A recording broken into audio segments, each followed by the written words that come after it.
This exercise is a modification to the kneeling lower back extension. So the process is very similar, except we're going to be seated in a chair, a normal size chair, which is about 16 to maybe 18 inches high off the ground.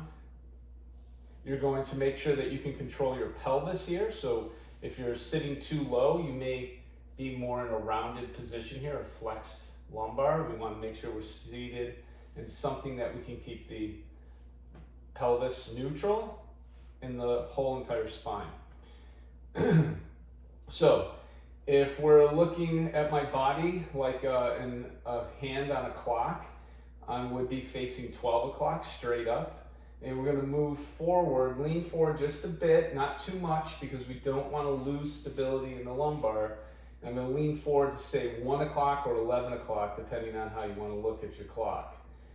And then we're going to start the movement, which is spinal flexion. I'm going to start from my neck. So I'm going to start to bring the chin to my chest, and then I'm going to move my thoracic or mid-back, and then finally all the way down to the lumbar or the lower back, resting my elbows on my hands or legs. If you cannot reach your legs, do not worry about it, but you should put something on your legs so that you can rest your elbow on something like pillows or something. So from this position, I want to make sure that I'm flexed everywhere, the neck, the mid-back, and the lumbar. Right? We don't want to go into this and just flex the upper back or just flex the lower back. Okay? Flex all of the spine. Think of your vertebrae as a snake. We're going to make it round. Right? And now we're going to come back up, starting with the lumbar.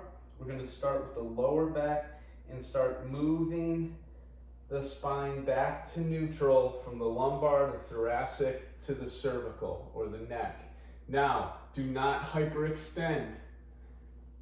Make sure you keep that lean forward position, okay? Just enough that we're not at 12, but not too far that we collapse at the pelvis or the lumbar, okay? So I'm just leaning forward slightly, and I'll feel a little tension down on my glutes, and then we come back to flexion, and then extension.